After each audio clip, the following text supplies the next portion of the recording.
और हम बात कर रहे हैं कि दुनिया के ऊपर क्या इफेक्ट्स हो रहे हैं इसके। पाकिस्तानी स्टॉक एक्सचेंज ने भी रिफ्लेक्ट किया है। आज सुबह पहले 4000 पॉइंट्स का इजाफा हुआ पाकिस्तान स्टॉक एक्सचेंज में।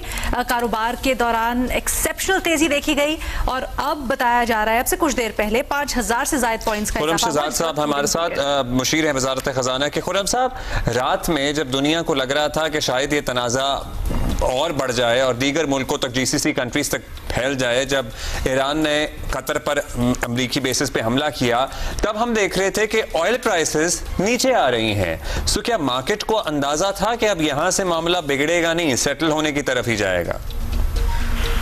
जी अस्सलाम वालेकुम Abdullah Leena, thank you very much for having me. अच्छा देखें, ये बड़ा इंटरेस्टिंग मामला जो है नजर आया इस मर्तबा, और ये बड़ा रेयर फिनोमिनन है कि कभी इतना बड़ा रिस्क हो, जंग चल रही हो, आपकी जो सबसे बड़ी एक्सपोज्ड कमोडिटी है जो कि ये ऑयल है और जिस रास्ते से वो गुजरती है और 20% वो जो है दुनिया में कंट्रीब्यूट कर रही है वो सप्लाई लाइन, तो वहां पे जंग चल रही है और हमले चल रहे हैं और आपका ऑयल जो है वो रिवर्स गियर पे था वो, और 6% गिरा है फर्स्ट 3-4 घंटे अगर आप देखें। तो ये बड़ा एक रेयर फिनोमिनन था, लेकिन ऑफ कोर्स आपको पता है ये शायद कुछ लोगों को एक्सेस होगी ग्लोबली इस मामले की कि जी ये मामला सेटल होने जा रहा है। तो ये भी बड़ा इंटरेस्टिंग एरिया है। मेरे ख्याल में तो इसको देखना चाहिए कि ये कैसे होता है, क्योंकि नॉर्मली ऐसा होता नहीं है। आपने देखा होगा पिछली कई जंगें भी हुई हैं, कोविड भी आया है और बहुत सारे ऐसे रेयर इंस्टेंसेस हुए हैं जिसके अंदर जब भी इस तरह का इशू हुआ तो उससे रेलेवेंट जो कमोडिटी होती है या जो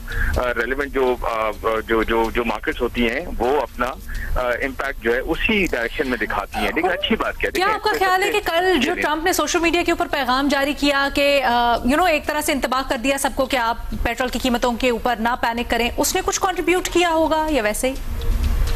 नहीं, मेरे ख्याल में ये अमन वाली बात तो शुरू हो चुकी थी, क्योंकि शायद ये पहले से जो पंडित हैं, ग्लोबल एनालिस्ट हैं बड़े पॉलिटिकल, उन्होंने ये कह दिया था कि जी अमन की चीज, पीस की चीज तो शुरू हो चुकी है। अब ये एक फेस स्टेपिंग हो सकती है कि जी आपने एक हमला किया और उसको स्कोर सेटल कर लिया, उसके बाद आप टेबल पे आ गए। मेरे ख्याल में सबके लिए एक विन विन हो गया कि जी ईरान के लिए भी बेहतर हो गया, यूएस ने भी उसको एक साजिशी का रोल प्ले कर दिया, इजराइल भी अपनी जगह जो है उसने स्टैंड ले लिया कि ठीक है जी हम पीस पे बात करें। बड़ी अच्छी डेवलपमेंट है और अब तक 9% तकरीबन ये कीमत गिर गई है। हम अपनी मार्केट में आ जाते हैं। खुर्रम साहब, वक्त कम है, लेटेस्ट बताता हूँ जी, मैं आपको लेटेस्ट बताता हूँ। 67 जो है वो आ चुका है ब्रेंट और 65 के पास WTI चला गया। ये प्री वॉर पे जा चुके हैं। तो अच्छी बात ये कि हमारा जो रिस्क था इकोनॉमी का वो सेटल डाउन हो गया।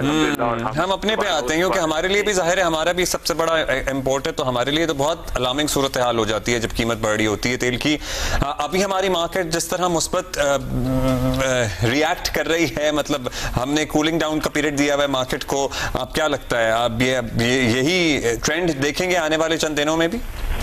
अच्छी बात ये अब्दुल्ला के जो बजट है ये इन प्रिंसिपल जो है इस पर एग्रीमेंट हो चुका है, और इन प्रिंसिपल आपने देखा कल बिलावल भुट्टो जरदारी साहब ने भी जो है असेंबली में इस चीज को बता भी दिया कि क्या बेहतरी है बजट में और किस तरह वो सपोर्ट कर रहे हैं और किस तरह कोलिशन पार्टनर्स जो है इसको सपोर्ट कर रहे हैं। तो इन प्रिंसिपल तो एग्रीमेंट हो गया है अल्हम्दुलिल्लाह बजट पे, और मेरे ख्याल में उसका एक दो तरह का एक डिविडेंड है जो मार्केट में नजर आ रहा है। खुर्रम साहब, हम इतनी पेचीदगियों में नहीं पड़ते, मैं बड़े सादा अल्फाज में आपसे पूछ लेती हूँ और मैं उम्मीद करती हूँ आप भी सादा अल्फाज में जवाब दे देंगे। सर, हमने देखा है जब कीमतें बढ़ती हैं तो आप लोग बोझ तो डाल देते हैं, बट अब कीमतें कम हो रही हैं और हम देख रहे हैं कि गैर मामूली तौर पर कम हो रही है। क्या इसका असर अवाम पे भी पड़ेगा आने वाले दिनों में?